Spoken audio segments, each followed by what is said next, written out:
Hello everyone, this is Defense Politics Asia, and the I have done a very long video regarding the Trump's intention about Canada and Greenland, and my analysis and all this meta stuff that I believe is happening. But Germany, France is now talking on behalf of EU, saying that they are taking Trump's warning seriously, and they're going to threaten United States with military action in the sense that they will defend Greenland as a continent, as EU. So I'm now lost because my mom talked to me. I was like, so okay. Anyway, so they basically say that they are blocked. They're going to defend.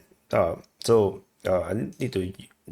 So EU will not tolerate attacks on its border. Say Macron or France, or say France basically, and but although the French foreign minister don't believe that US will invade Greenland, but they say that it's part of Denmark for 600 years.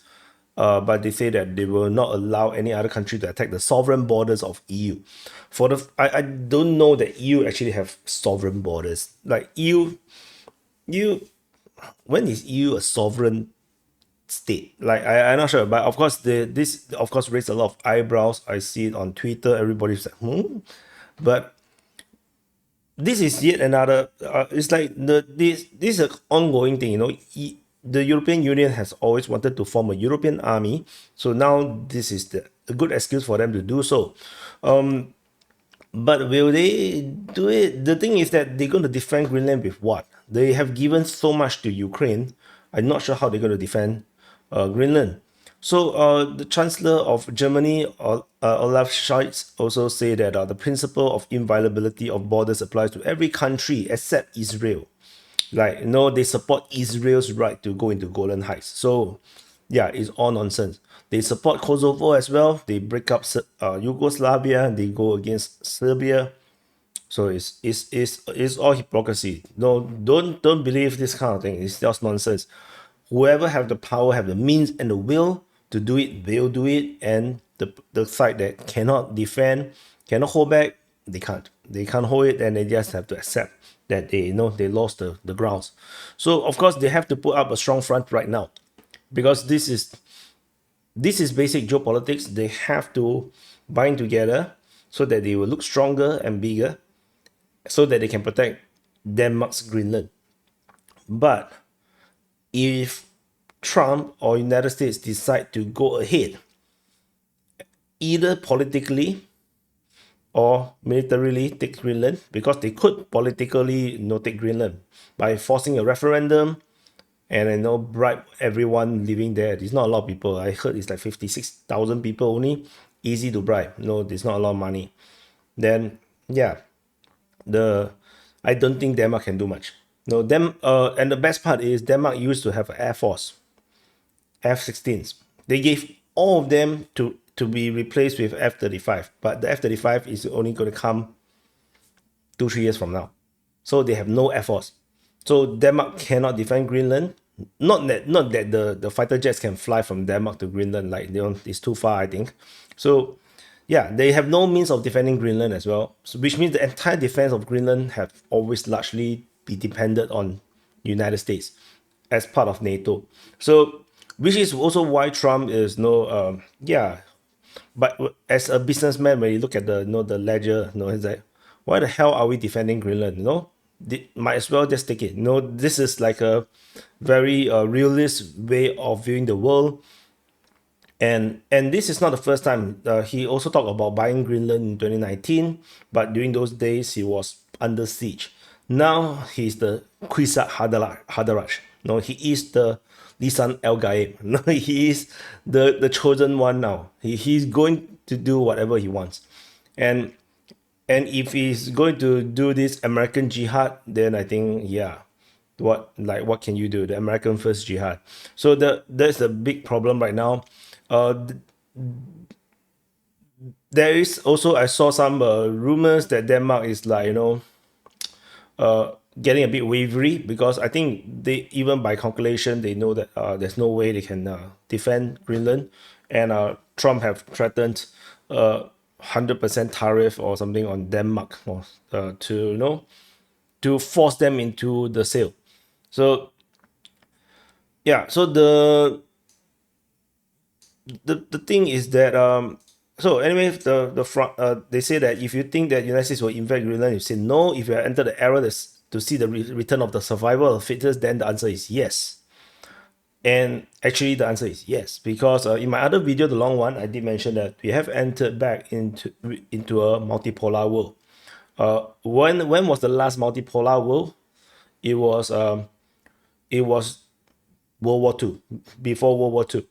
After World War Two, it was a bipolar world. It's not multi, so it was like it was a USSR versus America world.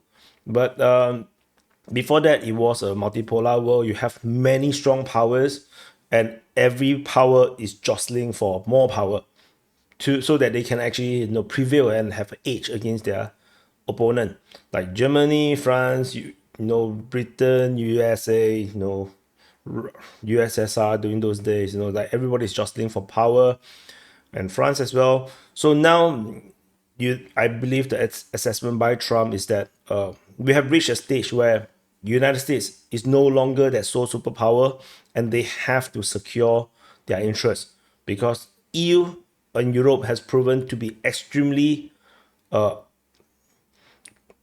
untrustable for United States, or unreliable, especially in view of what's happening in Ukraine war and how they manage the diplomacy vis-a-vis Russia. Because if you look at Trump's thoughts and statements, he never just go all out anti-Russia. Like to him, that makes zero sense, because why are you going to make an enemy out of a superpower, or at least a nuclear power? But the Europeans went all out doing that, and I think that basically makes Europe a liability, and this is probably why in a emerging multipolar world, United States want to secure themselves by taking very strong positions. And there's also other things regarding the battle for Arctic Circle. Let me show you. So this by Russian with attitude put it very clearly. One of these geopolitical concerns. So it's not it's a lot of things. I did mention in the super long in the long video in the main channel about all the different other considerations in Canada and whatnot. But purely on the Arctic Circle in geopolitical wise, you can see that United States have a very small claim to the Arctic Circle, and this versus Russia is extremely weak. So if they can take Canada and Greenland, then United States would basically have a very strong position versus Russia, or at least they even out, and that will actually create a military balance in the Arctic sphere. And at this moment, this is not a balance. Russia have absolute advantage in the Arctic Circle, and United States is definitely behind. So this is one of these big concerns. So yeah, so it's interesting. They are saying all these things, and on some other things is that Trump is now demanding NATO to raise defense budget to 5%, and this is in line with what I say in the emerging multipolar world. And I always say multipolar world is very dangerous. War is more likely, and this is why he's talking about a minimum 5% to defense budget for all NATO allies. Because if the war is becoming more and more possible, then the 2% is very, very insufficient. We can clearly see the lack of capability to support Ukraine. This 2%, and many of them actually is below 2%. They are unable to support Ukraine. They cannot produce enough arms, and they have to create additional special budgets to do all this production of ammos and whatnot. And I think Trump is preparing NATO. It's important to note that Trump previously demanded members to raise to 2% by force, and all these NATO allies reluctantly do it. And they put this very long timeline that they're only going to reach 2% like this year or the few years from now. And they have to drastically suddenly change their budgeting because of the Ukraine war. And Trump basically called it in the sense that they should have increased 2% years before the Ukraine war. So now he's calling for 5%, which means that the Trump's team might be anticipating some major conflict in the future if NATO is not ready. And yeah, this is going to be a very, very worrisome things that development that we are now looking at. So anyway, we shall see how this continue to play out. Trump is definitely looking at Panama Canal and Canada as well. It's unclear if he's super serious into really doing this, or is this just another diversion from something else that he's actually doing.